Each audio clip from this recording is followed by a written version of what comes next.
Hello everyone, I Dr. Vijay Srivastav welcome you on my YouTube channel Chemistry Careers an Innovative Way of Learning, and hope that all of you are fine.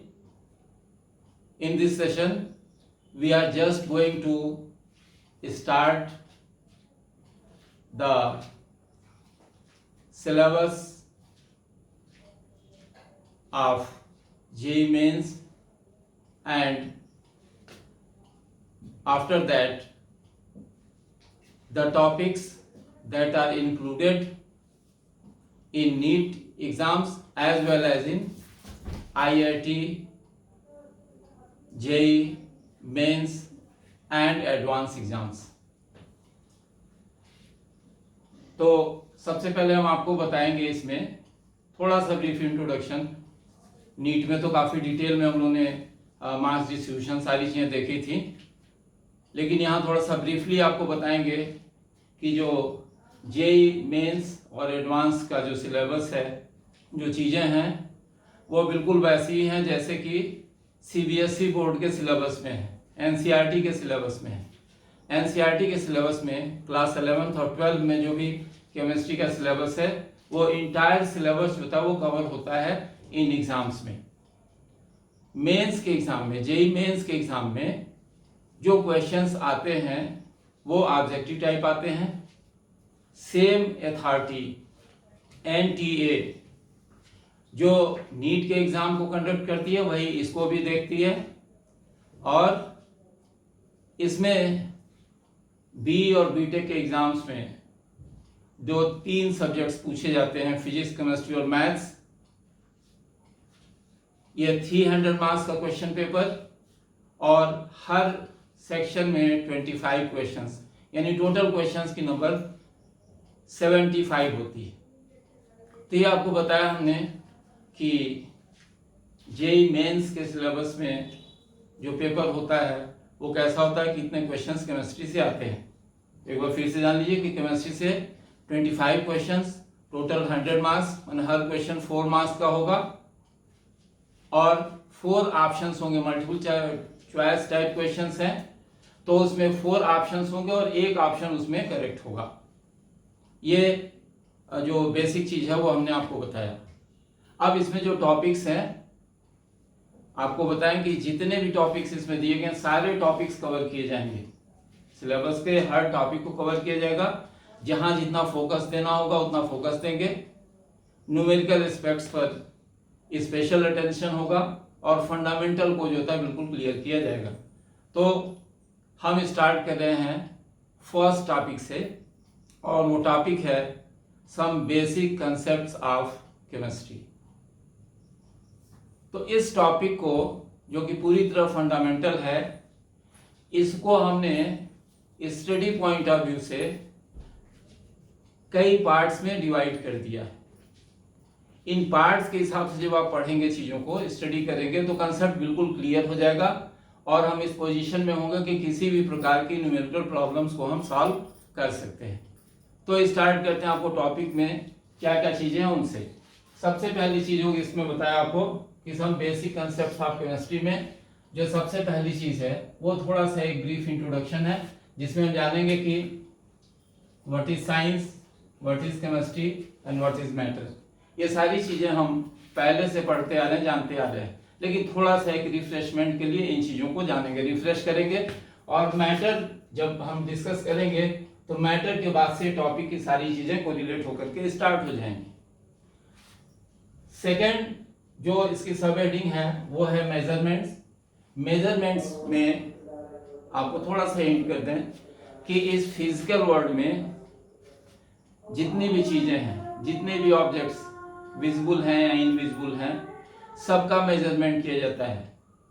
Length है, width है, density है, बहुत सारे parameters जो physical quantities हैं उनका measurement किया जा रहा है।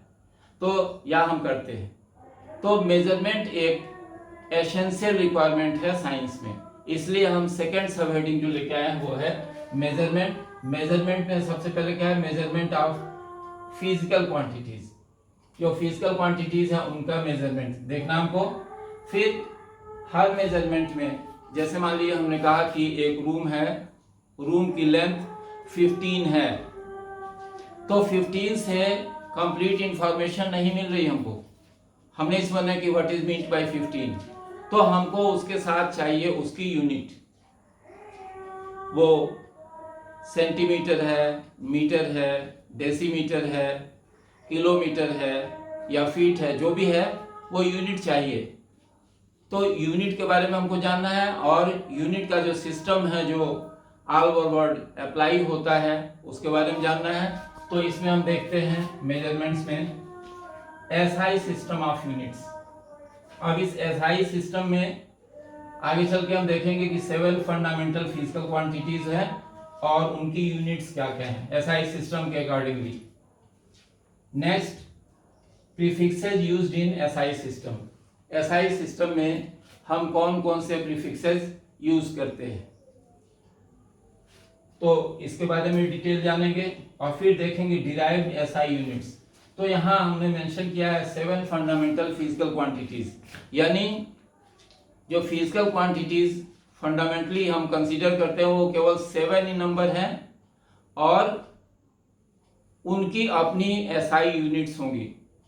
तो जितनी भी बाकी फिजिकल क्वांटिटीज होंगी वो सब डिराइव्ड होंगी इन्हीं फंडामेंटल फिजिकल क्वांटिटीज से, और उनकी जो यूनिट्स होंगी वो भी इन्हीं फंडामेंटल क्वांटिटीज की यूनिट्स से डिराइव की जाएंगी। तो इसलिए मेंशन किया गया है डिराइव्ड एसआई यूनिट्स। अब नंबर 3 सब हेडिंग है mathematical expression of physical quantities. तो मैथमेटिकल एक्सप्रेशन में हम देखेंगे साइंटिफिक नोटेशंस के बारे में कि साइंटिफिक नोटेशंस क्या क्या यूज किए जाते हैं।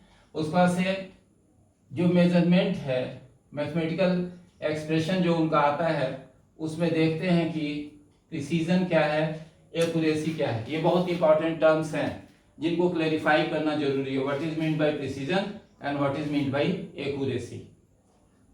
उसके बाद से हमको जानना है कि सिग्निफिकेंट फिगर्स क्या होती हैं।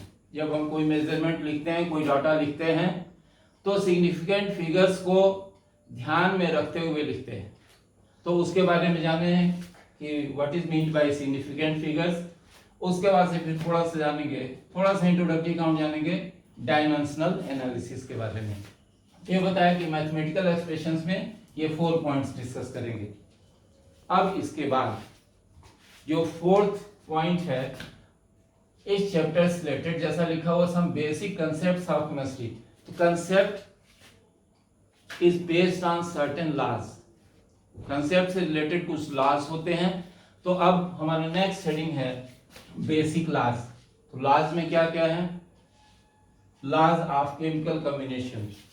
जितने भी सब्सटेंसेस नेचर में फॉर्म होते हैं या एक सब्सटेंस दूसरे में चेंज होता है, तो ऑब्जर्वेशंस ये इंडिकेट करते हैं कि all changes are governed by some important laws and those laws are called laws of chemical combination. तो हम केमिकल कॉम्बिनेशन से रिलेटेड लॉज के बारे में जानेंगे। उनके बाद हम जानेंगे Gay Lussac's law of gaseous volumes. अगर रिएक्टेंट्स और प्रोडक्ट्स गैसियस फॉर्म में हैं तो उनके वॉल्यूम्स में क्या कोई कोरिलेशन होता है, अगर होता है तो किस लॉ से गवर्न होता है, उसके बारे में जानेंगे। That is Gay Lussac's law of gaseous volumes. उसके बाद से जो बहुत इंपॉर्टेंट लॉ है एवोगाड्रोज लॉ।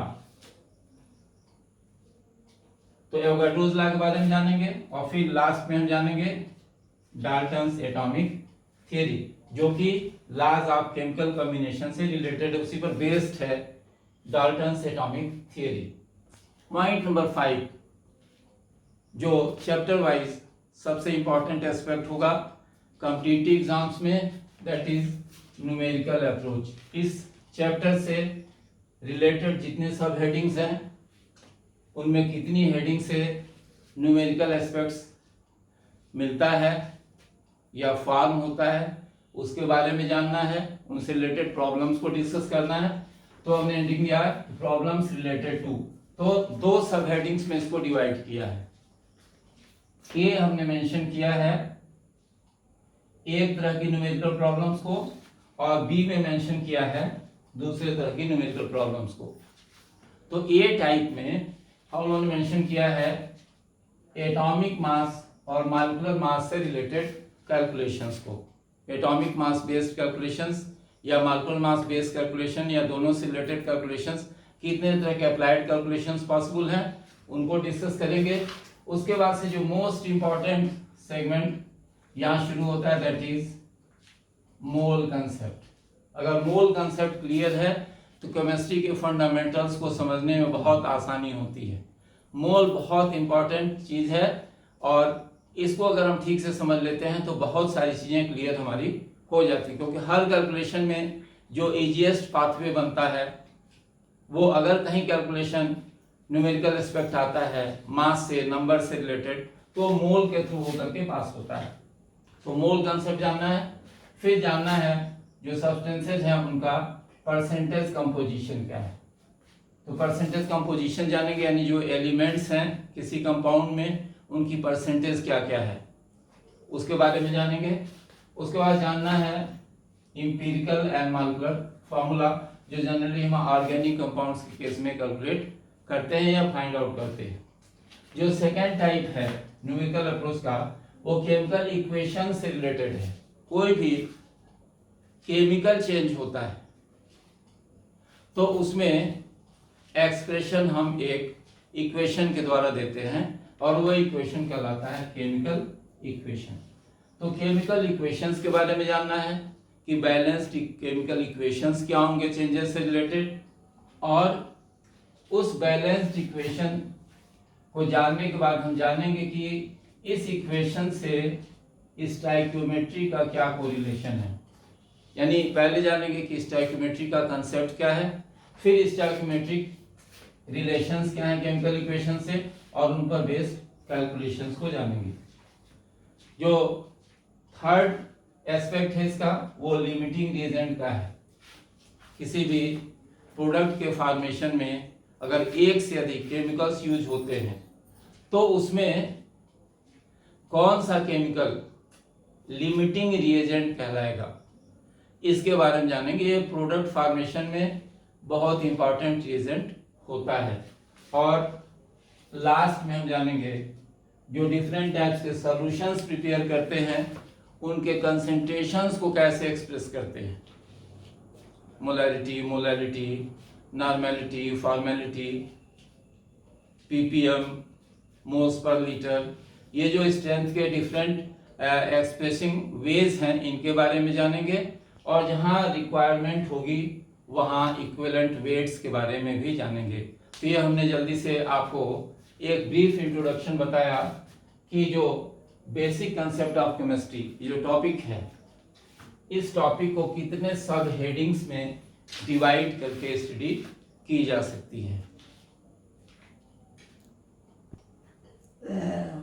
जो फर्स्ट सब हेडिंग है इस चैप्टर की वो है इंट्रोडक्शन, और हमने आपको बताया था पहले और बोर्ड पे मेंशन भी है कि 3 सब हेडिंग्स इसमें देखनी है जिसके बारे में आप पहले से जानते हैं, साइंस, केमिस्ट्री एंड मैटर, ये 3 के बारे में। तो साइंस जो है वो ग्रीक वर्ड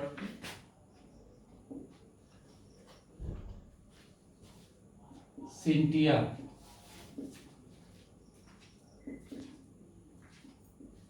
सिंटिया से बना हुआ है। सिंटिया का मतलब हो गया नॉलेज।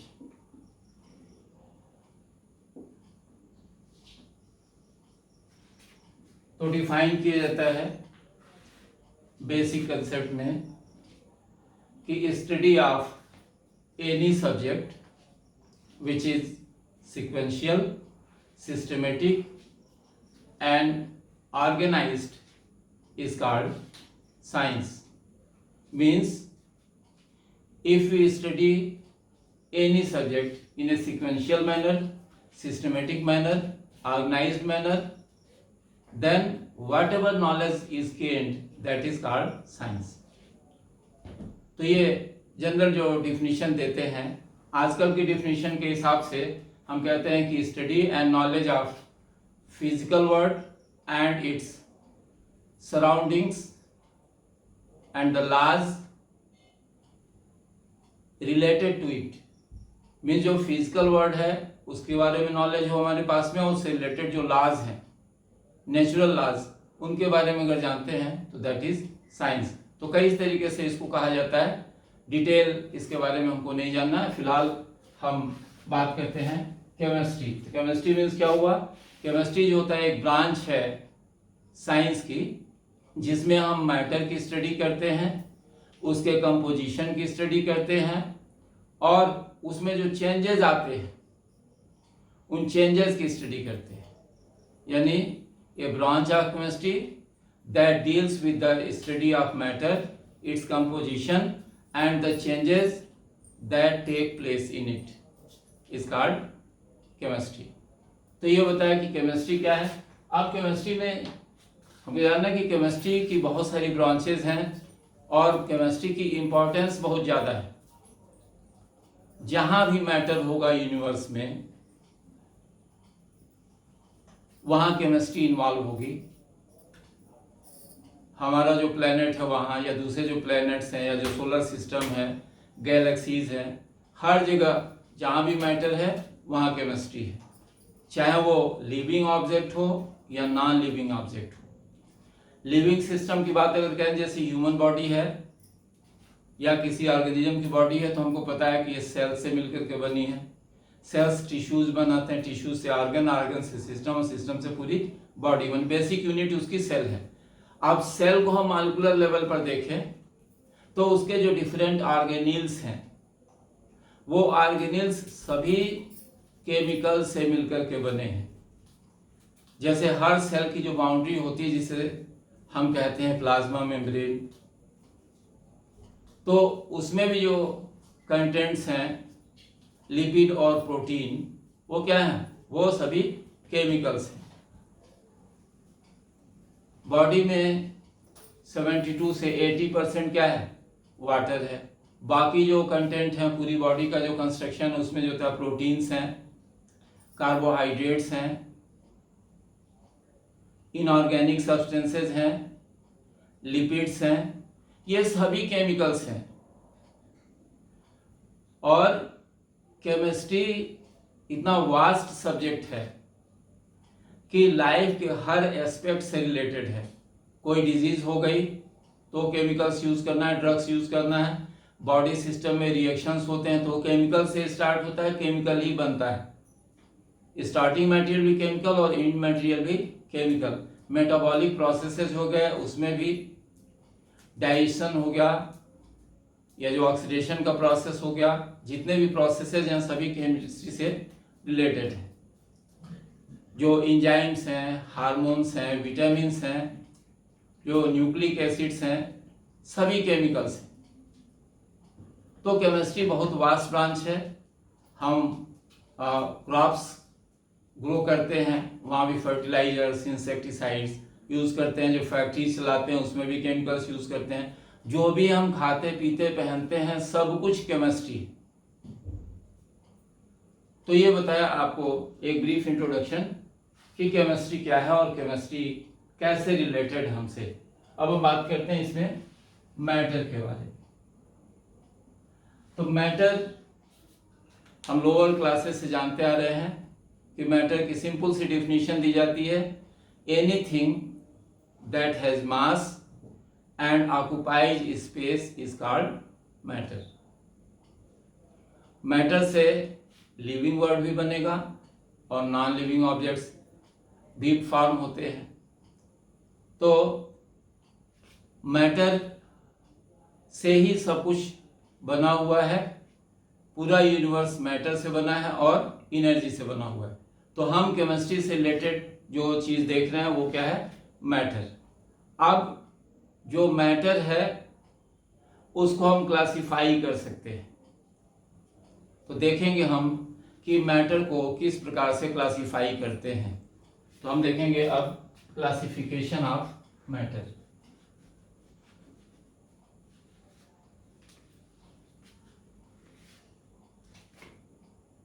तो क्लासिफिकेशन को हम ठीक से समझेंगे।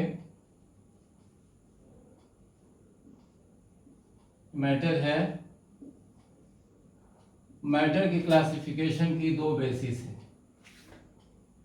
एक फिजिकल बेसिस है और केमिकल बेसिस है। तो एक क्लासिफिकेशन कहलाया इसी बेसिस पर फिजिकल क्लासिफिकेशन,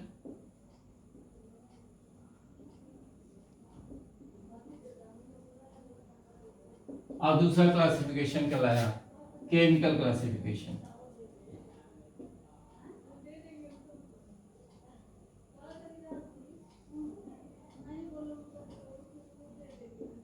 तो जो फिजिकल क्लासिफिकेशन है इसकी बेसिस है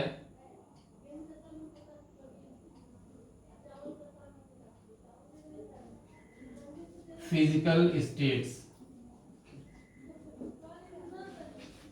और फिजिकल स्टेट्स के आधार पर मैटर को जब डिवाइड करते हैं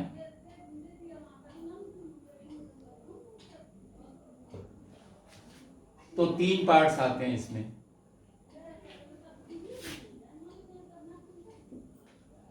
सॉलिड्स, लिक्विड्स एंड गैसेस। जो सॉलिड्स हैं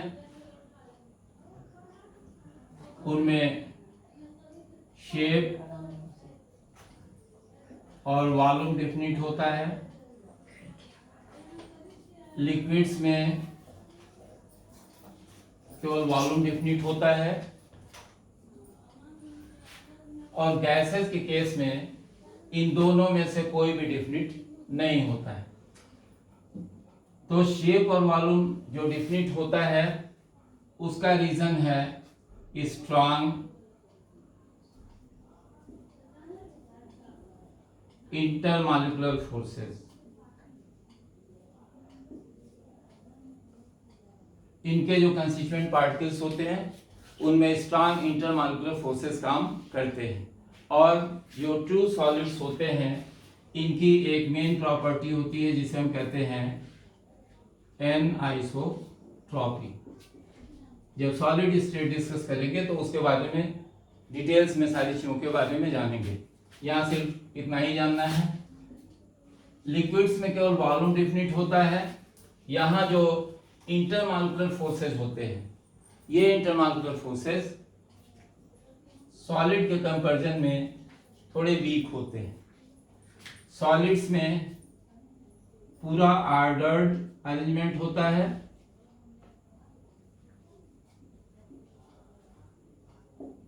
जबकि लिक्विड में ठीक इसके अपोजिट शॉर्ट रेंज ऑर्डर होता है। Short range order and long range disorder ये होता है लिक्विड्स में, और लिक्विड शो करते हैं आइसोट्रॉपी।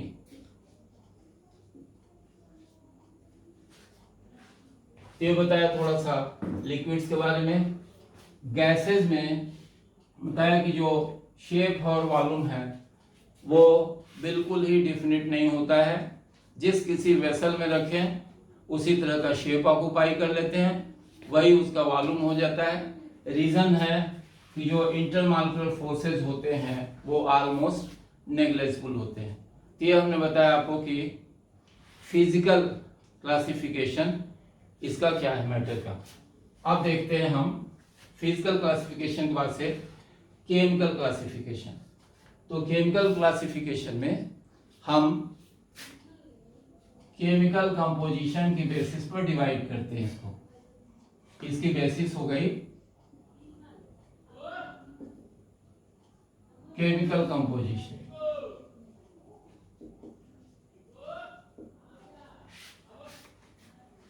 केमिकल कंपोजिशन, तो केमिकल कंपोजिशन की बेसिस पर जो मैटर होता है वो दो पार्ट्स में डिवाइड होता है।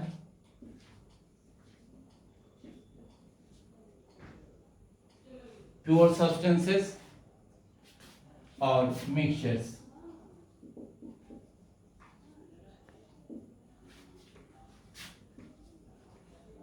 प्योर सब्सटेंसेस जो होते हैं ये सकते हैं कि केवल एक ही तरह के सब्सटेंस से बने होते हैं, माने only one type of substance. कोई भी प्योर सब्सटेंस होगा तो केवल एक टाइप का सब्सटेंस होगा वो, और केमिकल कंपोजिशन उसका थ्रू आउट यूनिफॉर्म होगा। यानी जो भी प्योर सब्सटेंस होगा हम कह सकते हैं ये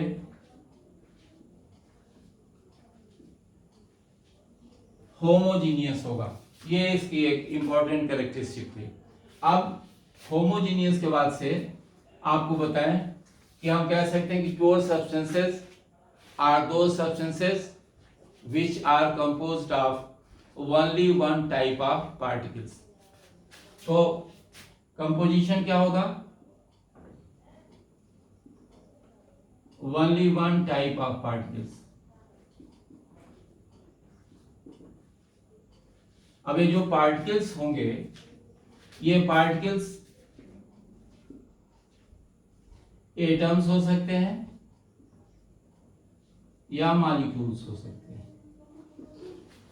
तो प्योर सब्सटेंस से हमने बताया कि केवल एक टाइप का जो सब्सटेंस होगा वो प्योर सब्सटेंस होगा, जो कंपोजिशन होगा वो यूनिफॉर्म होगा, ये होमोजीनियस नेचर के होंगे, इनमें जो कॉन्स्टिट्यूएंट पार्टिकल्स होंगे वो केवल एक टाइप के होंगे, या तो एटम्स होंगे या मॉलिक्यूल्स होंगे।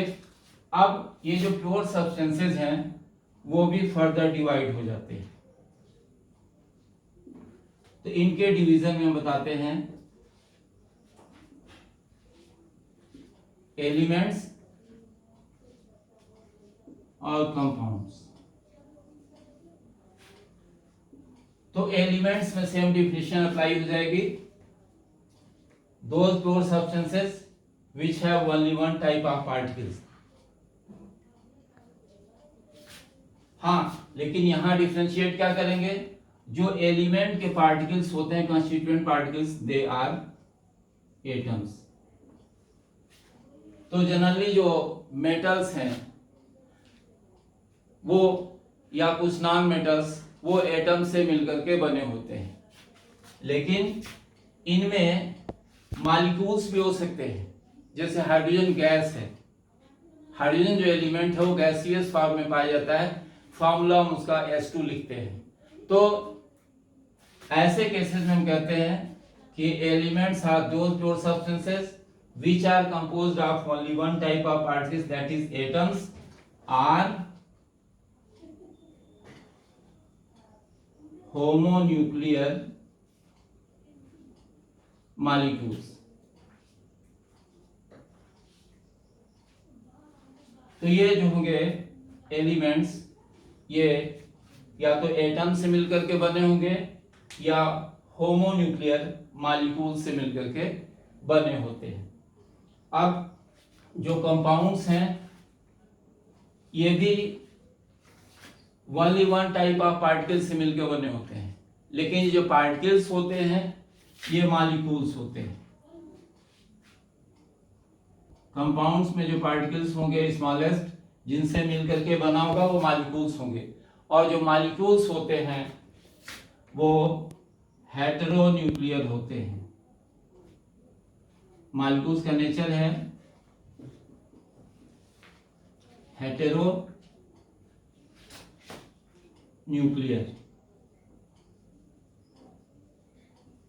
हेटेरोन्यूक्लियर का मतलब जिसमें एक से अधिक एलिमेंट के एटम्स आपस में मिले होते हैं।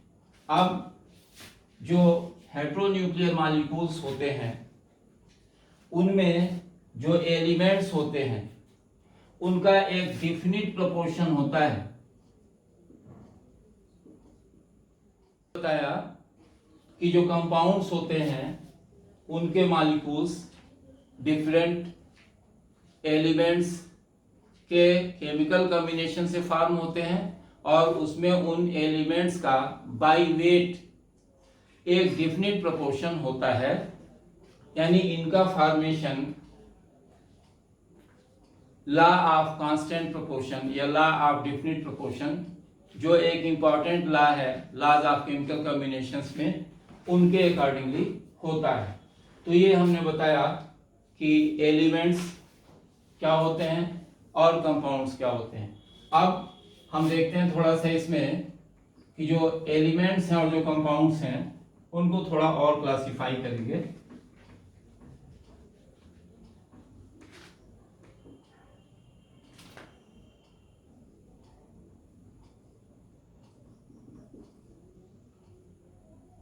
ये हम देख रहे थे एलिमेंट्स को और कंपाउंड्स। तो बताया आपको कि एलिमेंट्स क्या हैं, कंपाउंड्स क्या हैं, कैसे आइडेंटिफाई करेंगे। अब ये जो एलिमेंट्स हैं उनको भी हम डिवाइड कर सकते हैं। तो एलिमेंट्स के डिवीजन में हम देखें मेटल्स,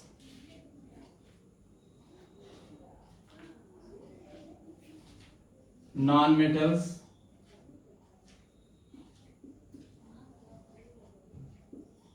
और मेटेलाइट्स।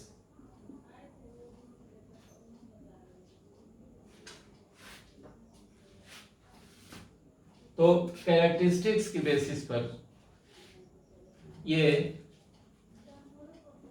3 टाइप्स के होते हैं। कुछ एलिमेंट्स मेटल्स कहलाते हैं, कुछ नॉन मेटल्स कहलाते हैं और कुछ मेटेलाइट्स कहलाते हैं। पीरियोडिक टेबल में अगर हम एग्जामिन करें तो हाइड्रोजन को एक्सक्लूड करें तो कंप्लीटली एस ब्लॉक, फिर कंप्लीटली डी ब्लॉक और एफ ब्लॉक, ये सारे के सारे मेटल्स में आते हैं। कुछ एलिमेंट्स पी ब्लॉक में भी मेटल्स में आते हैं।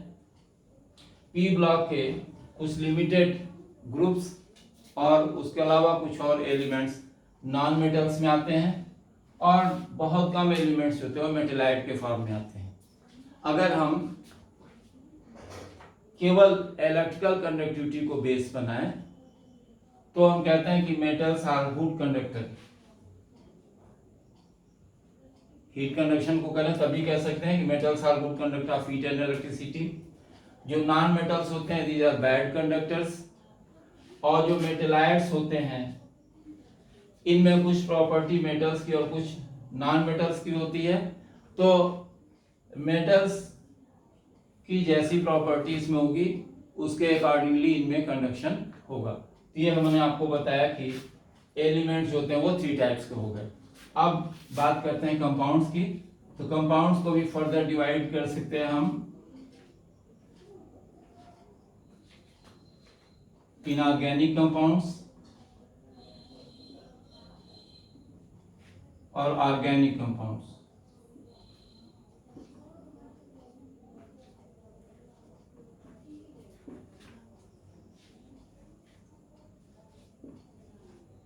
जो इनऑर्गेनिक कंपाउंड्स होते हैं हम कहते हैं कि पीरियोडिक टेबल में कार्बन को एक्सक्लूड करें तो रिमेनिंग एलिमेंट्स के जो कंपाउंड्स होते हैं वो इनऑर्गेनिक कंपाउंड्स कहलाते हैं। लेकिन इसमें कुछ एक्सेप्शंस हैं जैसे CO, CO2,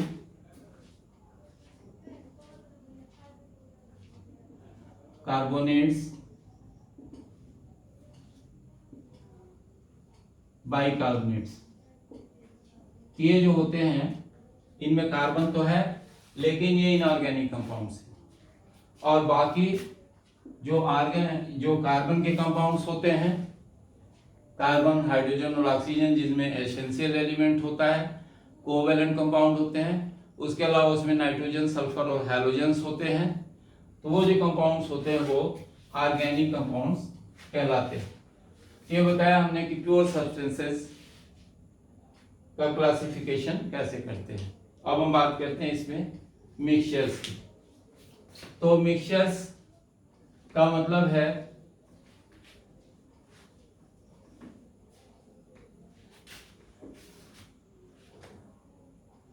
जब 2 या 2 से अधिक सब्सटेंसेस किसी भी रेशियो में आपस में मिक्स कर दिए जाएं तो जो कुछ भी हमको मिलता है वो कहलाता है मिक्सचर। मतलब कोई डिफिनिट प्रोपोर्शन नहीं है, कोई केमिकल कॉम्बिनेशन नहीं है, दो या दो से अधिक सब्सटेंसेस को आपस में मिक्स कर दिया गया तो जो कुछ भी बना वो कहलाया मिक्सचर। अब ये जो मिक्सचर है वो भी टू टाइप्स का होता है,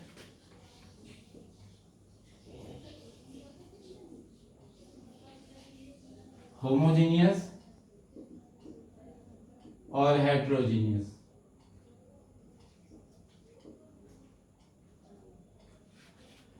होमोजेनियस में जो कंपोनेंट्स होते हैं वो यूनिफॉर्मली डिस्ट्रीब्यूटेड होते हैं और ये मिल करके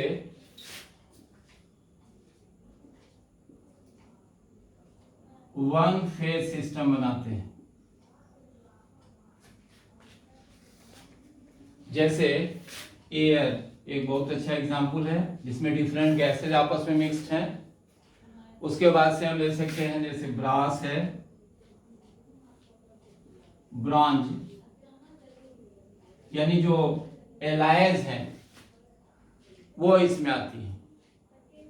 तो बताया कि जो होमोजेनियस मिक्सचर्स होते हैं इनमें जो कंपोनेंट्स होते हैं वो यूनिफॉर्मली डिस्ट्रीब्यूटेड होते हैं और उनकी प्रॉपर्टी जो होती है थ्रू आउट सिस्टम एक जैसी होती है।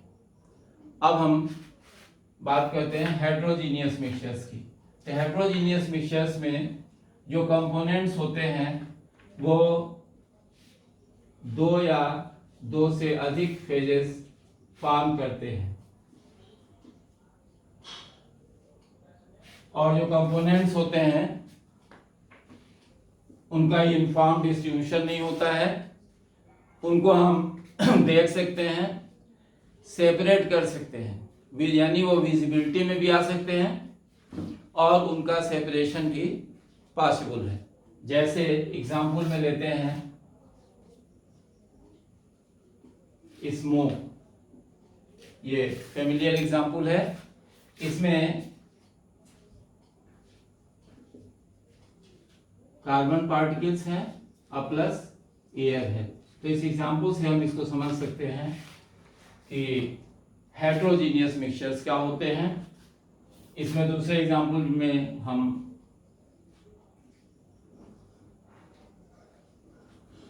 गन पाउडर ले सकते हैं। तो गन पाउडर भी कार्बन, सल्फर और नाइट्रल का मिक्सचर होता है, यानी ये होमोजेनियस मिक्सचर नहीं होगा। तो इस वीडियो लेक्चर में हमने जाना कि जो बेसिक कंसेप्ट्स हैं केमिस्ट्री के उनको कितने हेडिंग्स में स्टडी कर सकते हैं और जो पहली हेडिंग रही इंट्रोडक्शन की उससे संबंधित जो सब हेडिंग्स है उनके विषय में जाना, जिसमें लास्ट हेडिंग थी मैटर एंड इट्स क्लासिफिकेशन। तो इस वीडियो लेक्चर में इतना ही। ये वीडियो लेक्चर आपको कैसा लगा आपने कमेंट बॉक्स में जरूर कमेंट करें। अगर अच्छा लगा तो लाइक करें, सब्सक्राइब नहीं किया तो चैनल को सब्सक्राइब करें। आपके कमेंट्स हमारे लिए बहुत वैल्यूएबल हैं। थैंक्स।